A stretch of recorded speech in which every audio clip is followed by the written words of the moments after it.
दोस्तों हाल ही में एक मूवी आई है अजमेर 92। हम इस मूवी के बारे में बात करने वाले नहीं हैं। हम इस मूवी में दिखाए हर उस सच्चाई के बारे में आपको बताने वाले हैं जिससे आप आज तक नहीं जानते, और यकीन मानिए यह कहानी जानने के बाद आपका खून खौल जाएगा। दोस्तों अजमेर 92 फिल्म में जो कहानी दिखाई गई है वह भारत के सबसे बड़े सेक्स स्कैंडल के बारे में है। और भारत का सबसे बड़ा सेक्स स्कैंडल पता है कहाँ हुआ था? राजस्थान के अजमेर में। लेकिन आपने देखा होगा कि जब अजमेर 92 फिल्म हॉल में लगने वाली होती है तो बहुत सारे मुस्लिम संगठन इसका विरोध कर रहे थे। आखिर क्यों विरोध कर रहे थे? क्या मुसलमानों से इनका कोई कनेक्शन था? तो ये आंसर है हाँ, मुसलमानों से इसका कनेक्शन था और इस घटना को अंजाम देने वाले भी मुसलमान ही थे। इसलिए अजमेर 92 मूवी का विरोध किया जा रहा था। वो लोग विरोध इसलिए कर रहे थे कि जो सच्चाई हम इतना दिनों से दबा कर रखे हैं वो उजागर हो जाएगा तो इससे देश में विभाजन पैदा होगा। लेकिन हम किसी सच्चाई को दबा करके कितना दिन रख सकते हैं? दोस्तों शायद आपको पता नहीं होगा कि लगभग 250 लड़कियों के साथ बलात्कार होता है, उनका रेप किया जाता है और इस कहानी को कोई दिखाने वाला नहीं होता है।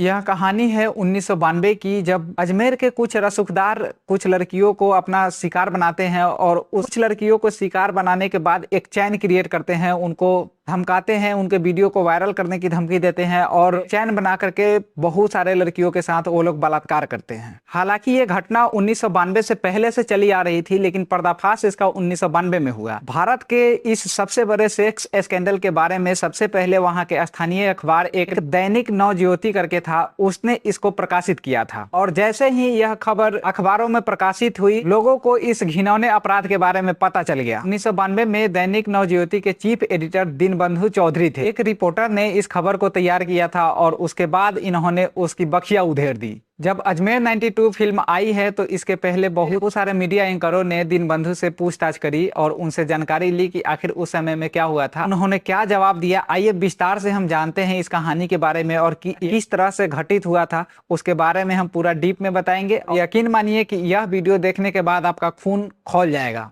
दीनबंधु चौधरी से जब पूछा गया इस कहानी के बारे में तो उन्होंने ये कहा, 1992 में हमारे एक रिपोर्टर हुआ करते थे संतोष गुप्ता। वो एक खबर तैयार करते हैं और उसको पब्लिश किया जाता है, लेकिन पब्लिश करने के बाद भी इस खबर को उतनी प्रायोरिटी, उतनी अहमियत नहीं मिलती है कि ये खबर बहुत ही सीरियस था, फिर भी इसको सीरियसली नहीं लिया जाता है। फिर संतोष गुप्ता दीनबंधु जी के पास जाते हैं और वो सारी बातें बताते हैं कि कैसे कैसे यह स्कैंडल को अंजाम दिया जा रहा है। दीनबंधु जी ने बताया कि अजमेर के अनाज मंडी में एक भरोसा लेबोरेटरी हुआ करता था जहां पर फिल्म्स के निगेटिव पर काम होता था। मींस कि 1992 में मोबाइल का जमाना नहीं था, हमारे पास डिजिटल कैमरे उतने मौजूद नहीं थे, तो उस समय क्या होता था कि हम फोटो खींचते थे और फोटो निगेटिव आता था, उसको फिर रंगीन करके निकाला जाता था। तो उस लेबोरेटरी में यही काम होता था। वो बताते हैं कि जब उसी लैब के सामने वो खड़ा थे तो एक शख्स आता है और वो 4 रील खरीद कर ले जाता है। लेकिन इनको डाउट इस बात पे होता है कि वो एक रील के बदले 4 गुने पैसे देता है। ये देखकर वो हैरान हो गए कि आखिर इसमें क्या बात है कि एक रील के 4 गुने पैसे दिए जा रहे हैं। वो बताते हैं कि वहां पर उनका एक दोस्त था जिससे वो इसके पीछे की वजह जानना चाहे कि आखिर इस रील को खरीदने के लिए 4 पैसा क्यों दिया जा रहा है।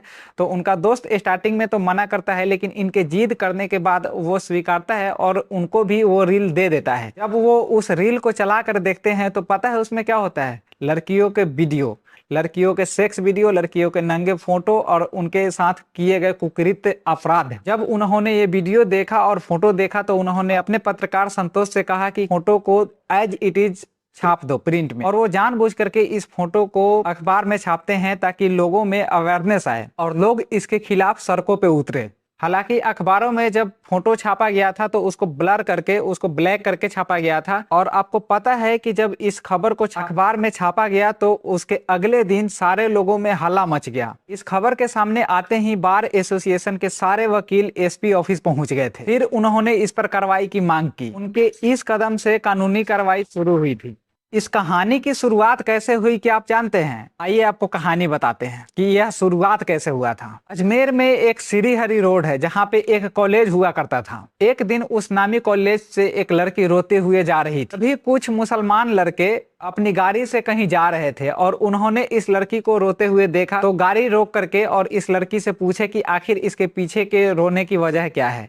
और ये लड़की बताती है कि हमारे पास उतने पैसे नहीं है कि हम इस कॉलेज में दाखिला ले सके, इसलिए लिए मैं रो रही हूँ। तो पता है उन लड़कों ने क्या करा, उन्होंने कहा कि ठीक है हम पैसे दे रहे हैं और तुम अपना पढ़ाई कंटिन्यू रखो। फिर एज इट इज होता है, उनका प्री प्लानिंग होता है उन लड़कों का, और वो लड़का पैसा देते हैं और इसे पैसा देने के बाद उसका दाखिला कराते हैं वहां पे, और उसके बाद उस लड़की से इनका दोस्ती बढ़ते जाता है, उस लड़की का भी दोस्ती बढ़ते जाता है।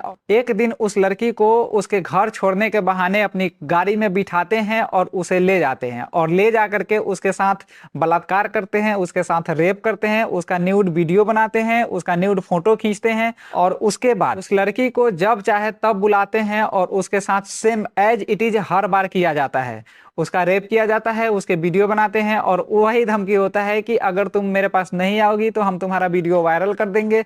कुछ दिनों बाद वो उस लड़की को कहते हैं कि तुम किसी और अपने दोस्त को भी इसमें शामिल करो, मीन्स कि अपने साथ अपने दोस्त को भी बुला कर लाओ यहाँ। पहले तो वो लड़की मना करती है कि ऐसा हम नहीं कर सकते, लेकिन ये लोग फिर उसे धमकी देते हैं कि अगर तुम अपने दोस्त को यहाँ बुलाकर नहीं लाओगी तो हम तुम्हारा वीडियो वायरल कर देंगे। वीडियो वायरल ना हो इस डर से वो लड़की अपने दोस्त को भी बुलाकर लाती है, और इस तरह से शुरू होता है एक चेन।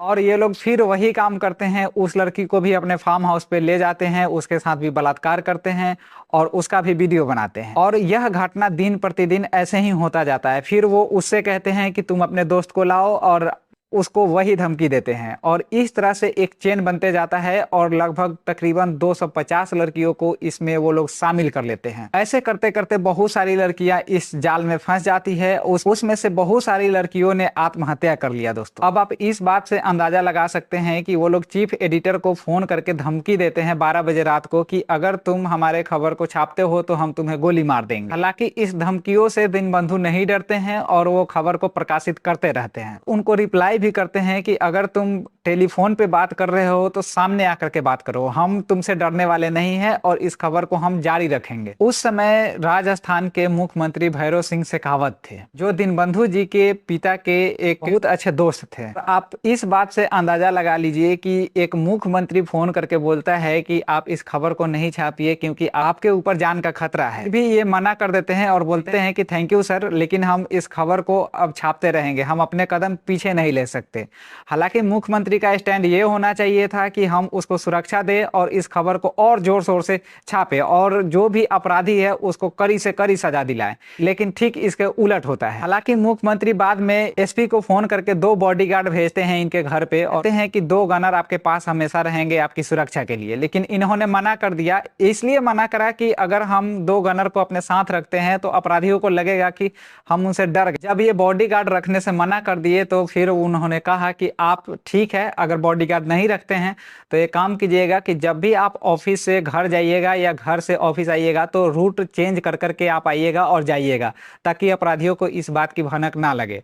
हालांकि अभी तक ऐसा कोई दिन नहीं आया था जब इनके ऊपर किसी तरह का नुकसान पहुंचाया गया हो। भले ही यह खबर 1992 में प्रकाशित हुई थी, लेकिन यह घटना 1990 से ही शुरू कर दी गई थी। पहली लड़की के रेप के बाद यह घटना इतनी तेजी से फैली कि कॉलेज से लेकर स्कूलों तक बहुत सारी बच्चियों के साथ बलात्कार किया गया। बलात्कार करने वाले जितने भी थे वो सारे के सारे मुसलमान थे और जो भी बलात्कार किया गया वो सारी की सारी लड़कियां हिंदू थी। इन लड़कियों में से ज्यादातर लड़कियां 16 से 17 वर्ष की थी और सारी लड़कियों के साथ एक ही कांड होता था, उसको बुलाया जाता था, उसका रेप किया जाता था, उसका वीडियो बनाया जाता था, उसके न्यूड फोटो खींचे जाते थे और उसके बाद उसको फिर से उसी धमकी के साथ बात किया जाता था और उसको फिर से बुला करके सेम वही रेप कांड किया जाता था। लेकिन इसमें समझने वाली बात यह है कि आखिर फोटो और वीडियोज लीक हुए कहां से। दरअसल बात यह है कि जब वो रील लैब में दिए जाते थे उसको रीडेवलप करने के लिए, ये फोटो वहीं से लीक होता है। न्यूड तस्वीरें और वीडियो देख करके लैब के कर्मचारियों की नीयत बिगड़ गई और वो भी यही काम किया और उस वीडियो का फायदा उठा करके, उस फोटो का फायदा उठा करके वो लड़की के पास पहुंच गया और उसको सेम बात बोला कि अगर ये फोटो हम किसी दूसरे को दिखा देंगे तो तुम्हारी इज्जत चली जाएगी, इसलिए तुम हमारा बात मान लो। और उसके साथ बलात्कार पे बलात्कार किए जा रहे थे। दोस्तों उसने भी लड़कियों को ब्लैकमेल करना शुरू किया। इस ब्लैकमेल से परेशान होकर के लगभग 6 लड़कियों ने आत्महत्या कर लिया। आखिर ये लोग कौन थे, आइए उनके बारे में भी जान लेते हैं। जांच के बाद पता चला कि अजमेर यूथ कांग्रेस के प्रेसिडेंट, वाइस प्रेसिडेंट और चीफ सेक्रेटरी उसमें शामिल। इसका मास्टरमाइंड अजमेर यूथ कांग्रेस का अध्यक्ष फारूक चिश्ती, नफीस चिश्ती और अनवर चिश्ती थे। इन रसूखदारों के नाम आते ही पुलिस इस मामले को दबाने में लग गई। जब सरकार को लगा कि बात बिगड़ रही है तो तत्कालीन सरकार के मुख्यमंत्री भैरव सिंह शेखावत ने जांच को सीआईडी के हवाले कर दिया। इस केस में कुल 18 लोगों पे आरोप लगे। 2 लड़कियों के बयान पर लगभग 11 लोगों की गिरफ्तारियां हुई। लगभग इस कांड में जितनी सारी लड़कियां थी वो अपना पहचान छुपा रही थी और कोई भी कानून के सामने आने से हिचकिचा रही थी। वो इसलिए क्योंकि अगर वो सामने आकर के बोलेंगी तो उनके खिलाफ समाज में एक माहौल क्रिएट हो जाएगा, इसलिए वो सामने आने से हिचकिचा रही। कई लड़कियों के बारे में पता भी नहीं चला कि वो कहाँ गई और आज भी कहाँ है, कोई आता पता नहीं है उनका। पुलिस को उन लड़कियों का पूरा सपोर्ट था, लेकिन वो तभी भी अपना बयान देने से हिचकिचा रही थी। बाद में एक एनजीओ ने वायरल फोटो के आधार पे 30 लड़कियों की पहचान की थी। इस स्कैंडल में बहुत बड़े बड़े घर की लड़कियां जो मजबूरी में इसमें फंस गई हुई थी। जब एनजीओ ने 30 लड़कियों की पहचान की तो उसमें से ज्यादातर लड़कियों ने अपने पैर पीछे खींच लिए कि हम बयान नहीं देंगे। उसमें से 12 लड़कियां केस दर्ज कराने के लिए राजी हुई, लेकिन जैसे ही इन रसूखदार परिवारों को पता चला कि लड़कियां बयान देने के लिए राजी हुई हैं तो इन्होंने उसके घर वाले को और उस लड़कियों को धमकाना शुरू किया। उसमें से भी बहुत सारी लड़कियों ने अपने पैर फिर से वापस खींच लिए। इसमें से 2 लड़कियों ने आरोपियों की पहचान बताई, जिसके आधार पे 11 आरोपियों को गिरफ्तार किया गया था। दोस्तों, अब मैं आपको एक एक नाम तो नहीं बताऊंगा क्योंकि वीडियो बहुत बड़ी हो जाएगी, लेकिन इसका एंड क्या हुआ क्या आपको पता है?